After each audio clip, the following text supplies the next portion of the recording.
그러면 우리 함께 말씀 보도록 하겠습니다. 오늘 하나님께서 우리에게 주신 말씀은 창세기 29장 31절로 35절까지 말씀입니다. 창세기 31장 29장 31절로 35절 말씀. 네.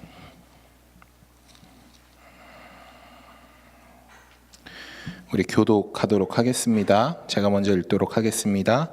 여호와께서 레아가 사랑받지 못함을 보시고 그의 태를 여셨으나 라헬은 자녀가 없더라.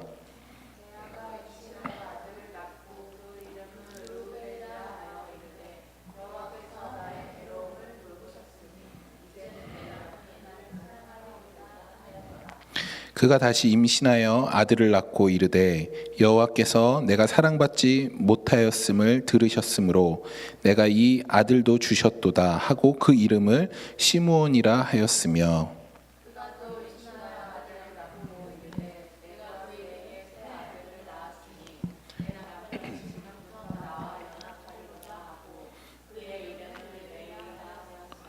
그가 또 임신하여 아들을 낳고 이르되 내가 이제는 여호와를 찬송하리로다 하고 이로 말미암아 그가 그의 이름을 유다라 하였고 그의 출산이 멈추었더라. 아멘.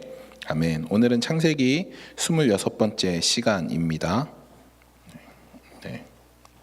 우리는 지난주에 우물의 의미를 살펴봤죠. 네, 우물. 생명수 되신 우리 주님, 예수님, 우물. 우리가 다른 것에서 우리를 채우고 다른 것에서 우리의 만족을 누리는 삶이 아니라 정말로 하나님, 예수 그리스도로 말미암아 우리가 채움을 받아야 된다라고 제가 말씀을 드렸습니다. 그래서 우리는 세상 것으로 우리의 목마름을 채우는 것이 아니라 오직 예수님만으로 우리의 목마름을 채울 때 그 목마름이 해결될 수 있다. 네, 그렇게 지난주에 여러분들과 함께 나눴습니다. 오늘 본문에서는 이제 야곱이 드디어 라반을 만나게 돼요. 이 라반을 만나게 되고 라반으로 하여금 이제 가족을 만난 그 기쁨에 라반과 이제 함께 계속해서 생활을 하는 장면이 오늘 본문에 나와 있습니다. 이삭과 에서를 속이고 장자의 축복을 받았지만 야곱이 걸어왔던 길은 험난한 여정이었죠. 그렇죠? 험난하게 그 여정 가운데 도착을 하고 그 온갖 고생 끝에 라반을 만나게 돼요. 그리고 라반의 집에서 한 달간을 머물게 돼요. 근데 이제 보니까 라반이랑 그 가족들은 다 열심히 일하는데 야곱이 한 달 동안 먹고 놀고 마시고 노는 거예요. 그러니까 라반이 볼 때 제가 봤을 때 꼴 보기 싫었던 것 같아요. 그래서 라반이 야곱에게 이렇게 이야기를 해요. 야곱아, 네가 지금까지 이제 잘 한 달 동안 머물고 잘 놀았으니까 이제 너 일을 해야지. 일을 해야지. 그러니까 너가 이제 내가 너에게 정당하게 품삯을 줄 테니까 네가 일을 해라. 그래, 너 그러면 무슨 품삯, 어떤 품삯을 너 받을래? 라고 질문을 해요, 야곱에게. 근데 야곱이 한 달 동안 머물면서 사랑에 빠졌어요. 누구한테 사랑에 빠졌냐면 라헬, 그 라반의 두 번째 딸 라헬을 사랑하게 되었어요. 그래서 삼촌한테 얘기해요. 제가 라헬을 사랑하게 되었습니다. 그러니까 제가 삼촌 열심히 일하면 라헬을 주세요 라고 이야기를 합니다. 그래서 삼촌이 라반이 이렇게 이야기를 해요. 그를 내게 주는 것이 타인에게 주는 것보다 낫다라고 얘기를 해요. 그러니까 내 딸을 다른 사람에게 주는 것보다 타인에게 주는 것보다 너에게 주는 게 낫지 하면서 이야기를 하는데 여기에 라반의 페이크가 있습니다. 정확하게 얘기를 안 해요. 그래? 그러면 내가 너에게 라헬을 줄게 라고 얘기를 안 해요. 그냥 그를 내게 주는 것이 타인에게 주는 것보다 낫다라고 이야기를 해요. 얼버무리고 애매모호하게 이야기를 해요, 야곱에게. 그리고 야곱은 라반을 믿고 그 라헬, 자기가 사랑하는 라헬을 얻고자 7년을 일하게 됩니다. 7년을 열심히 일하고 이제 정한 기한이 찼어요. 그리고 삼촌 라반에게 이야기를 해요. 이제 삼촌, 저요 라헬과 결혼할래요. 이제 7년 동안 삼촌과 제가 이야기한 그 7년 동안 제가 열심히 일을 했으니까 이제 라헬을 주세요라고 이야기를 해요. 그리고 결혼식을 하고 첫날 밤을 보내게 돼요. 그 첫날 밤을 보내고 눈을 뜨니까 라헬이 있는 게 아니라 레아가 있는 거예요. 네. 지금이야 이렇게 불이 있고 뭐 이렇게 있지만 그 당시는 뭐 아무것도 없잖아요. 그러니까 몰랐던 거예요. 얼떨결에 레아와 결혼하고 삼촌에게 따지게 됩니다. 삼촌 어떻게 이럴 수가 있습니까? 삼촌이 이렇게 얘기를 해요. 이 우리 동네 풍습은 첫째가 먼저 결혼을 해야 돼. 그리고 둘째가 가야 돼. 라고 이야기를 해요. 근데 라반이 거짓말을 한 것이 아니에요. 라반은 정직하게 이야기한 것이에요. 그런데 물론 그 풍습이 있었지만 중요한 건 라반은 처음부터 레아를 먼저 결혼시키려고 했던 거예요. 그러니까 얼버무리고 애매모호하게 이야기한 것이죠. 그러니까 라반은 야곱을 속인 거예요. 속였습니다. 속여서 결국 야곱이 그 삼촌의 속임에 넘어가서 레아와 결혼을 하게 돼요. 그래서 어쩔 수 없이 삼촌한테 다시 이야기를 합니다. 삼촌, 그러면 제가 다시 일하겠습니다. 다시 7년을 일할 테니까 삼촌 저에게 라헬을 주세요. 그렇게 해서 야곱이 7년을 더 일하게 돼요. 그리고 드디어 꿈에 그리던 라헬과 함께 결혼을 할 수 있게 됐다라는 내용이 오늘 창세기에 나와 있는 이야기입니다. 그러니까 야곱은 진짜 대단한 게 사랑하는 여자를 얻기 위해 14년을 일했어요. 저로서는 상상이 안 되는 일인데 네, 어떻게 일했을까? 네, 대단합니다. 야곱은 하여튼 네, 그러니까 야곱이 라헬을 얼마나 사랑했는지 이해가 되시죠? 네, 나는 안 되는 것 같은데, 네, 진짜 많이 사랑한 것 같습니다. 하여튼 성경은 좀 잔인해요. 어떻게 나와 있냐면 라헬은 곱고 아름답다라고 얘기해요. 반면에 레아는 시력이 약하다라고 얘기해요. 네, 안타깝죠, 성경이. 어떻게 이렇게 표현을 했을까? 그냥 네, 라헬은 곱고 아름답고 레아는 시력이 약하다. 그러니까 시력이 약한 것보다 한마디로 라헬은 예쁘고 레아는 못생겼다예요. 제가 성경에 만약 기록됐으면 하나님 저한테 뭐라고 얘기했을까요? 이상민 목사는 시력이 약했다 이렇게 써놨까. 네, 하여튼 참 네, 정직하게 써놨어요, 성경은. 근데 여러분, 이 말대로 진짜 야곱은 세속적인 사람이에요. 얼굴 보고 좋아한 거잖아요. 얼굴 보고. 그러니까 창세기를 보면 레아는 전혀 야곱에게 사랑받지를 못했어요. 이제 계속해서 야곱에 대한 이야기가 나오는데 레아는 비참하게 살아가요. 비참하게. 심지어 야곱과 라헬이 부부싸움을 해요. 그때만 야곱이 레아랑 잠자리를 가져요. 그리고 창세기 30장 15절을 보면 레아가 야곱과 잠자리를 같이 하고 싶어서 라헬한테 허락을 받아요. 원래 첫 번째 부인이 누구죠?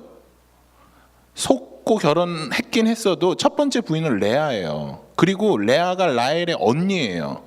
나이가 더 많아요. 그럼 당당하게 자기 남편인데 그렇게 해야 되는데 얼마나 사랑받지 못하고 얼마나 구박당하고 얼마나 그렇게 지냈으면 남편에게 사랑을 받으려고 자기 동생에게 허락을 받고 진짜 비참하게 살아가요. 야곱에게 남편에게 전혀 사랑받지 못한 모습을 하고 있는 모습이 바로 레아인 것이에요. 레아. 그래서 오늘 본문 31절을 보면 이렇게 나와 있습니다. 여호와께서 레아가 사랑받지 못함을 보시고 그의 태를 여셨다라고 기록하고 있어요. 그러니까 야곱에게 사랑받지 못한 레아의 마음을 하나님이 아시고 그의 아픈 마음과 그의 상한 마음을 아시고 하나님이 그에게 자녀를 주셔요. 자녀를. 저는 이 장면이 너무 좋은 것 같아요. 우리 하나님이 모든 사람들이 인정하고 사랑받고 화려한 사람들을 하나님이 그를 사랑하고, 물론 그 사람들도 사랑하지만 하나님의 초점, 성경의 초점은 레아에게 있어요. 하나님이 그 사랑받지 못하고 마음이 상한 그 레아를 하나님이 집중하고 보고 계신다라는 것입니다. 마태복음 1장을 보면 예수님의 족보가 나와요. 예수님의 족보. 우리가 그냥 팍 넘겨버리는 그 예수님의 족보가 나옵니다. 그 예수님의 족보에서 5명의 여자들이 기록되어 있어요. 5명의 여자. 그 중에 한 분이 밧세바예요. 밧세바. 근데 이분은 사실은 우리아의 아내 밧세바인데, 여기에 초점은 다윗과 우리아에게 있어요. 그래서 사실 이 밧세바는 사실 별 의미가 없어요.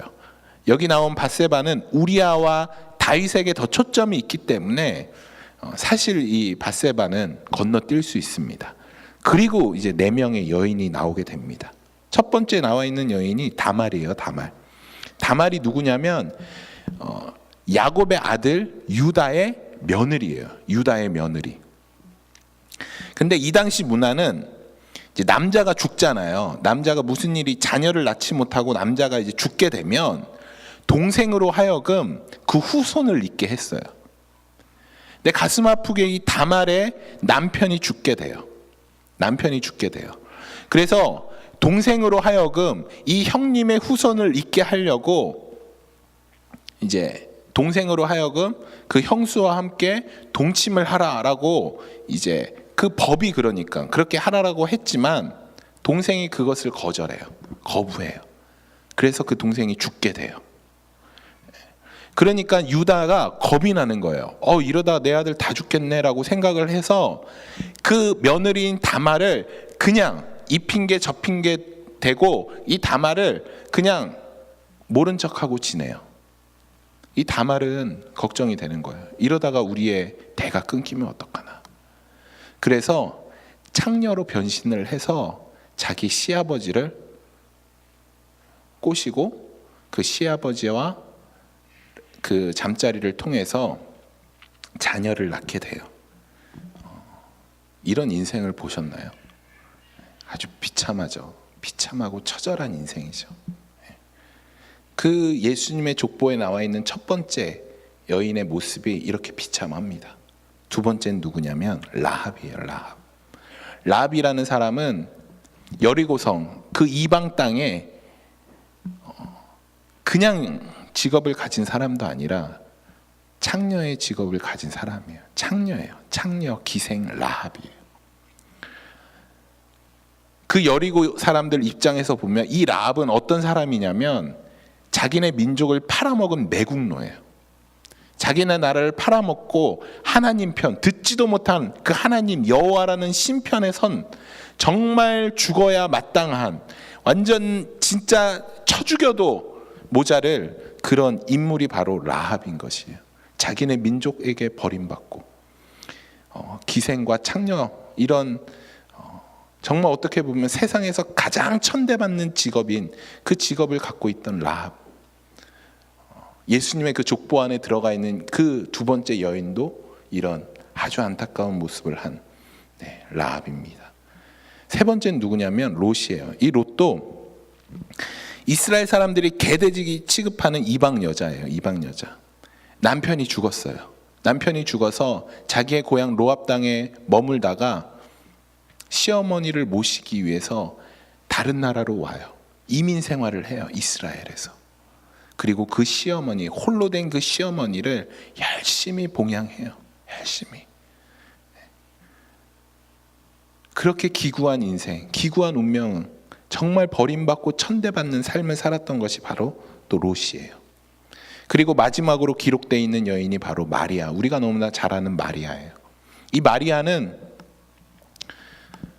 결혼하기 전에, 정혼하기 전에 임신을 했어요. 지금이야 이것이 뭐 아무렇지도 않고 결혼하기 전에 임신하면 혼수다 이렇게 얘기도 하지만 이 당시에는 돌로 쳐 죽였어요. 어떻게 정혼하지 않은 여자가 임신을 이거는 이 당시 문화로는 도저히 상상할 수 없는 것이에요. 우리는 다 알죠. 성령으로 잉태되었다는 걸.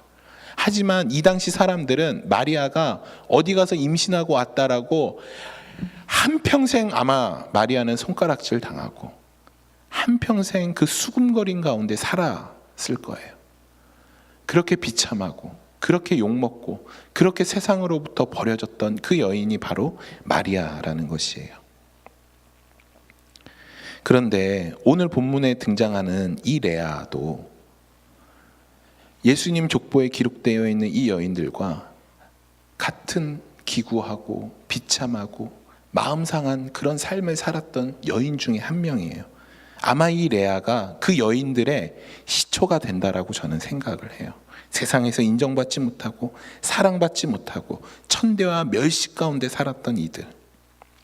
그래서 오늘 본문은 이 레아는 성경을 대표해서 이 성경 안에서 사랑받지 못하는 사람들의 어떤 대표, 시초, 그런 인물이 바로 레아라는 것이에요. 레아가 얼마나 비참하냐면 여러분, 레아는 결혼을 했어요. 결혼을 했는데 이 결혼이 무슨 결혼이냐면 끼워 넣기 결혼이에요. 한번 상상을 해보세요. 야곱은 자기 동생을 좋아하는 걸 알고 있었어요. 근데 어느 날 아버지가 찾아와요. 야 레아야, 너는 정말 시력이 약하니까 결혼하기가 힘들 것 같아. 그래서 내가 너를 결혼시킬 거야, 야곱이랑. 그러니까 밤에 몰래 들어가. 얼굴 다 뒤집어 쓰고 야곱이 알아채면 안 되니까 몰래 들어가. 여러분 그렇게 결혼하시겠어요? 그렇게? 뭐 이런 아빠가 다 있어. 그리고 뛰쳐나오겠죠 요즘에. 근데 레아가 순종합니다. 순종을 해요. 그리고 그 안에 들어가요. 그 레아의 마음을 아시겠어요 여러분? 그 비참하고 아버지에게조차 버림당하고 한평생 사랑받지 못하는 그 레아의 마음. 그런데 하나님은 그 레아에게 관심을 가지셔요. 하나님의 시선은 그 레아에게 있는 것이에요. 그리고 그 하나님의 사랑을 받게 되고 그 하나님의 사랑을 알게 되자 레아가 어떻게 고백하냐면 창세기 29장 35절에 이렇게 고백합니다. 내가 이제는 여호와를 찬송하리로다 하고 이로 말미암아 그가 그의 이름을 유다라 하였고. 여러분 이런 장면 어디서 많이 보시지 않았어요? 제가 계속해서 창세기를 강의하면서 이 장면이 계속 반복적으로 일어나는 것이에요.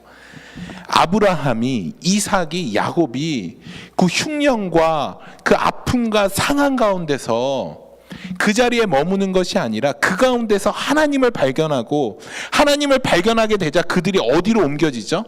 하나님을 예배하는 장소, 하나님을 찬양하는 장소, 단을 쌓고 하나님을 예배하는 장소로 아브라함이, 이삭이, 야곱이 동일하게 주님께 나아가는 장면이에요. 레아 역시 그래요. 그 아픔과 상흔 가운데 머무는 것이 아니라 그 버림받고 천대받고 상함과 아픔 가운데 있는 레아에게 하나님이 찾아오셔요. 그리고 그 하나님의 사랑을 보이자 레아에게 나타나는 반응이 뭐냐면 그냥 그 가운데 머물러 있는 것이 아니라 하나님을 예배하는 장소로 옮기게 된다는 것이에요. 성경은 계속 반복적으로 지속적으로 창세기에서 계속해서 반복적으로 이야기해요. 우리 귀에 못이 박히도록. 그래서 여러분들에게 흉년이 필요한 거예요. 그래서 여러분들에게 아픔이 필요한 것이에요. 그래서 여러분들에게 고난이 필요한 것이에요. 여러분들에게 닥치는 고난은, 그리스도인들에게 오는 고난은 그냥 고난으로 끝나는 것이 아니라 이 고난은 하나님을 예배하는 우리의 모습으로 변화되게 되는 것이에요. 혹시 아픔 가운데 있으신 분들 계세요? 혹시 고난 가운데 계신 분들 계세요? 이 고난은 우리 주님이 여러분들에게 허락하신 것입니다.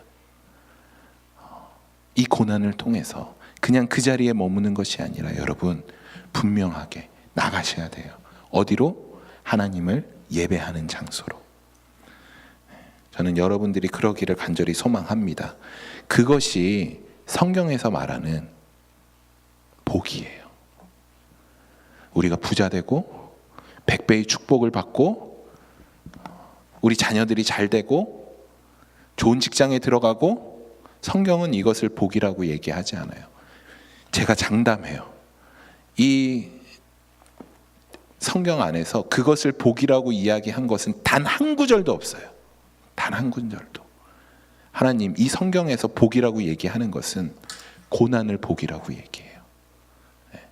여러분들이 고난이 찾아왔을 때 복으로 누리시기를 소망합니다.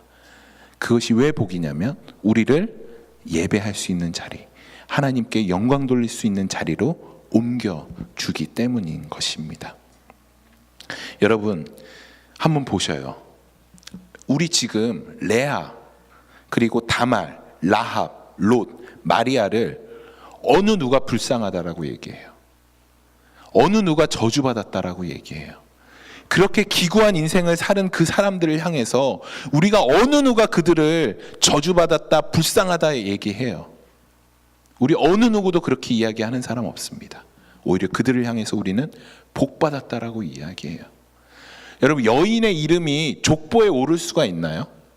족보는 남성 중심이에요. 그렇죠? 예수님의 족보, 마태복음 1장에 나타나는 것도 다 남자 이름이에요. 그런데 이 가운데 딱 4명, 5명이지만 딱 4명만 여인의 이름이 당당하게 올라 있어요. 예수 그리스도의 족보, 다른 족보도 아니고. 얼마나 복받은 것이에요. 우리가 복받은 이 사람들의 삶을 살펴보니까 세상적인 눈으로 볼 때는 전혀 복받은 삶이 아니에요. 하지만 우리 하나님의 시선으로 그들을 봤을 때 그들은 진짜 복받은 사람들이죠. 저는 여러분들이 진짜 복받는 사람들이 되기를 소망합니다. 고난 가운데 있지만, 어려움 가운데 있지만, 그럼에도 불구하고 주님을 발견하고 주님을 만나는 여러분 되시기를 간절히 소망합니다. 여러분, 야곱에게 그렇게 사랑받지 못했던 레아가 아브라함과 이삭과 야곱의 무덤에 묻히게 돼요. 그렇게 사랑받았던 라헬이 야곱의 옆에 묻히는 것이 아니라 버림받고 한평생 사랑받지 못했던 그 레아가 야곱의 무덤에 묻히게 되는 것이에요. 하나님의 시선은 화려한 것에 있지 않아요. 세상에 성공하는 것에 있지 않아요. 하나님의 시선은 어디에 있냐면 이사야 말씀입니다. 주 여호와의 영이 내게 내리셨으니 이는 여호와께서 내게 기름을 부으사 가난한 자에게 아름다운 소식을 전하게 하려 하심이니라. 나를 보내사 마음이 상한 자를 고치며 포로된 자에게 자유를, 갇힌 자에게 노임을 선포하며 여호와의 은혜의 해와 우리 하나님의 보복의 날을 선포하여 모든 슬픈 자를 위로하되 무릇 시온에서 슬퍼하는 자에게 화관을 주어 그 죄를 대신하며 기쁨의 기름으로 그 슬픔을 대신하여 찬송의 옷을 그 근심을 대신하게 하였느니라. 하나님의 시선은 어디에 있냐면 마음이 상한 자, 가난한 자, 어려움 당한 자에게 그 시선이 머물러 있어요.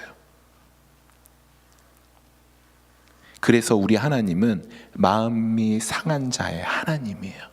아픔이 있는 자의 하나님이에요. 그리고 그 하나님이 이 땅 가운데 어떻게 오셨는지 아셔요? 레아처럼 오셨어요. 레아처럼. 사랑받지 못하고 인정받지 못하고 세상으로 하여금 버려진 그 모습으로 오셨어요. 그는 주 앞에서 자라나기를 연한 순 같고 마른 땅에서 나온 뿌리 같아서 고운 모양도 없고 풍채도 없은즉 우리가 보기에 흠모할 만한 아름다운 것이 없도다. 그는 멸시를 받아 사람들에게 버림받았으며 강고를 많이 겪었으며 질고를 아는 자라. 마치 사람들이 그에게서 얼굴을 가리는 것 같이 멸시를 당하였고 우리도 그를 귀히 여기지 아니하였느니라. 이게 누구냐면 예수님이에요. 예수님도 이 땅 가운데 이렇게 오셨습니다. 우리 주님이 레아처럼 이 땅 가운데 오셨어요. 어느 누구도 환영하지 않고 사랑받지 않는 모습으로, 사랑받지 않는 그 자리로 예수님이 이 땅 가운데 오셨습니다. 그런데 놀라운 건 뭔지 아세요?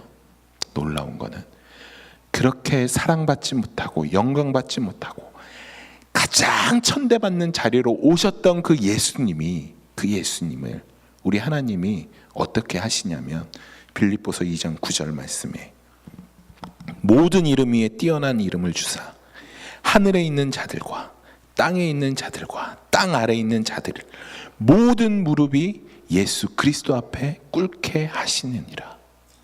이것이 진짜 복음인 것이에요. 여러분, 세상은 돈을 많이 벌고 높은 위치에 올라가면 성공했다라고 얘기해요. 그리고 가난하고 천한 직업을 가졌으면 저주받았다라고 이야기해요. 하지만 그것은 복과는 전혀 상관이 없습니다.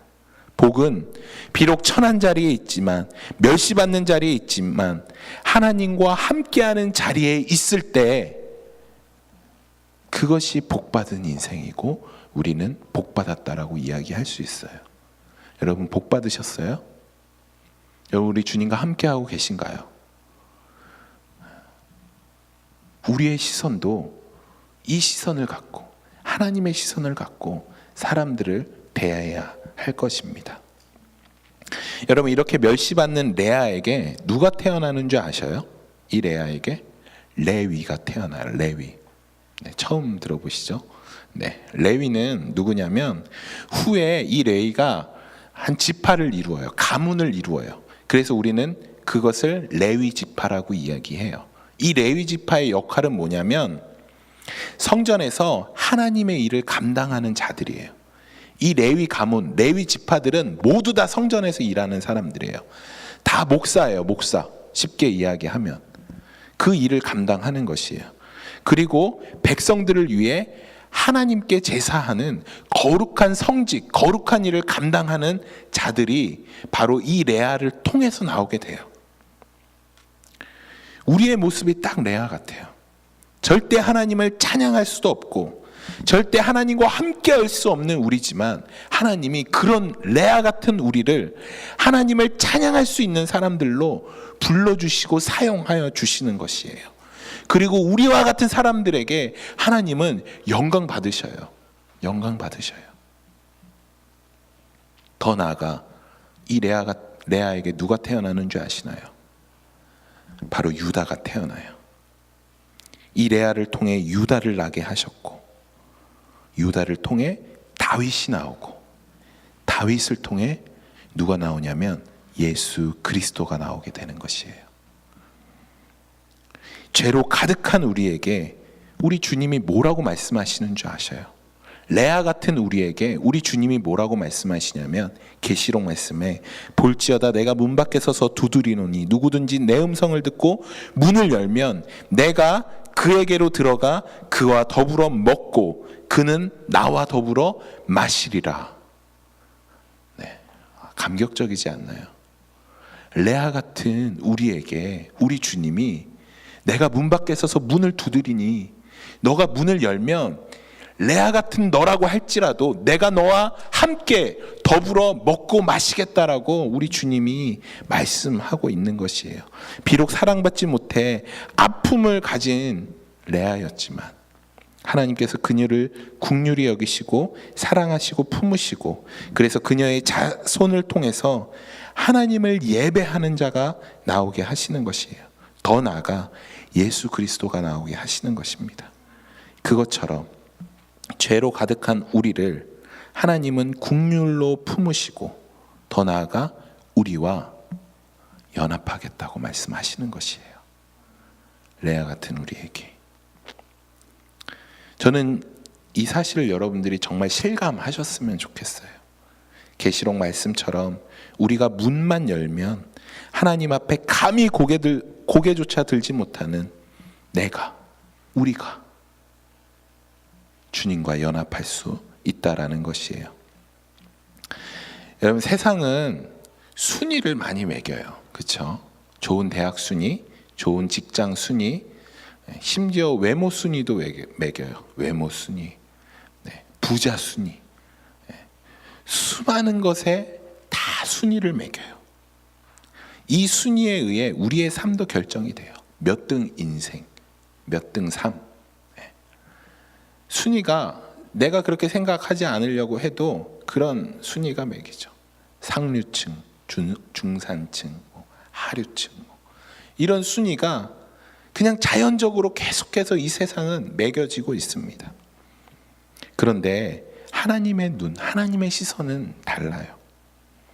하나님의 시선은 늘 연약하고 상처받고 아픔이 있는, 어찌 보면 이 순위권 밖에 있는, 순위권 안에 들지 못하는 그런 사람들에게 우리 주님은, 우리 하나님은 머물고 계세요. 제가 교회를 개척하기 전에 여러 교회를 이렇게 탐방을 했어요.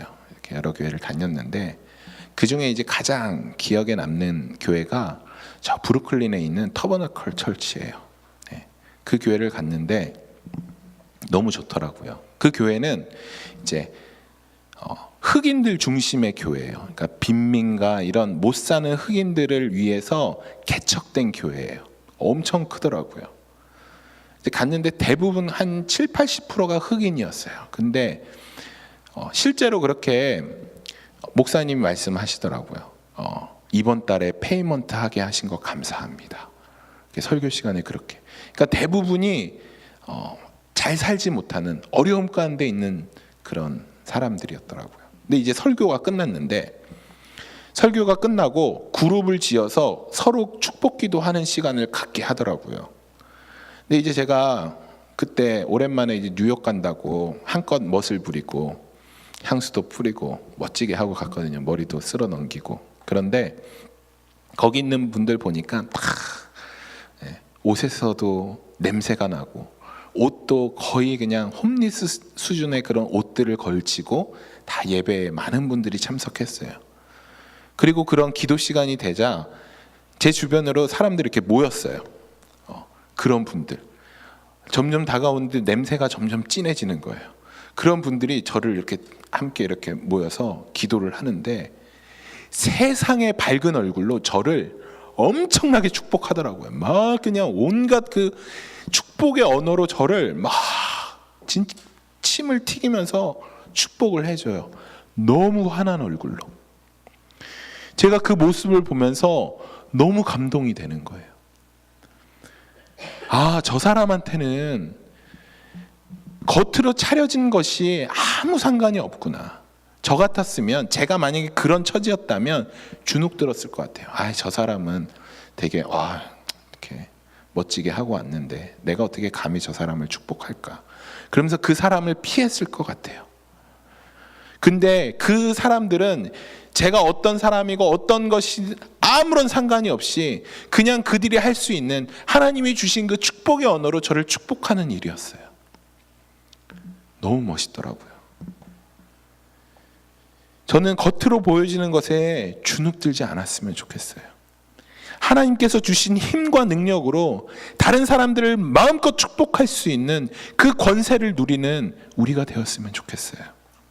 그런 모습이 진짜 멋진 것 같아요. 어느 누가 그들을 향해서 우리가 저주받았다라고 얘기하겠어요. 비록 좋은 옷은 못 입지만, 비록 매달 페이먼트 때문에 어려움을 겪고 있지만, 누가 그들을 향해 저주받았다라고 얘기하겠어요? 누가 그들을 향해 불쌍하다라고 이야기하겠어요? 우리는 불쌍하다라고 이야기할 수 있을지 몰라요. 그런데 하나님의 시선은 안 그래요. 오히려 하나님의 시선은 우리가 더 불쌍한 거예요. 저는 여러분들이 가진 것 때문에 교만하지 않기를 소망합니다. 내가 갖고 있는 것으로 조금 못 가진 자들을 향해서 낮게 보던가 천하게 여기던가 이렇게 안 했으면 좋겠어요. 하나님의 시선, 하나님이 머무는 그 시선, 그 자리에 나의 시선도 있기를 간절히 소망합니다. 말씀을 마치겠습니다. 하나님의 시선은 마음이 상하고 깨어지고 아픈 자들에게 머물러 계십니다. 혹시 여러분 가운데 마음이 상한 자 계세요? 혹시 마음이 깨어진 분들 계신가요? 여러분들에게 하나님의 시선이 지금 머물고 계십니다. 저는 우리 교회가 하나님의 시선이 머무는 곳에 우리의 시선도 함께 머물기를 간절히 소망합니다. 그래서 레아 같은, 다말 같은, 라합 같은, 롯 같은, 마리아 같은 분들에게 하나님의 마음을 전하는 교회가 되기를 간절히 소망합니다. 여러분들의 마음은 어디에 있나요? 세상은 멋대로 순위를 매기고 그 순위권 안에 들지 못하면 조롱합니다. 너는 실패했다라고 이야기합니다. 여러분도 그 순위에 따라서 사람들을 판단하고 있지는 않나요? 세상의 이 조롱에 절대로 우리는 휘둘려서는 안 돼요. 여러분, 겉으로 보여지는 것이 중요한 것이 아니라 정말 중요한 것은 예수님과 내가 연합하는 복을 누리느냐 안 누리느냐가 가장 중요합니다. 내가 비록 가진 것은 없지만, 내가 비록 조금 힘들지만, 그럼에도 불구하고 내가 지금 주님과 연합한다면 그것은 복된 삶이고 하나님이 여러분들을 복되다 말씀하시는 것입니다. 왜냐하면 제가 아까 읽어드린 말씀, 빌립보서 말씀, 하늘에 있는 자들과 땅에 있는 자들과 땅 아래에 있는 자들, 모든 자들에게 우리 하나님께서 예수 그리스도의 이름 앞에 무릎 꿇게 하셨습니다. 예수 그리스도 그 이름이 이 세상에서 가장 귀한 것이기 때문입니다. 여러분, 많이 가졌다고 교만하지 마시고, 또 없다고 주눅들지 마시고, 세상 모든 이름 위에 뛰어난 그 이름 예수 그리스도를 품은 여러분답게 멋지게 당당하게 사시기를 간절히 소망합니다. 이 시간 함께 기도하겠습니다.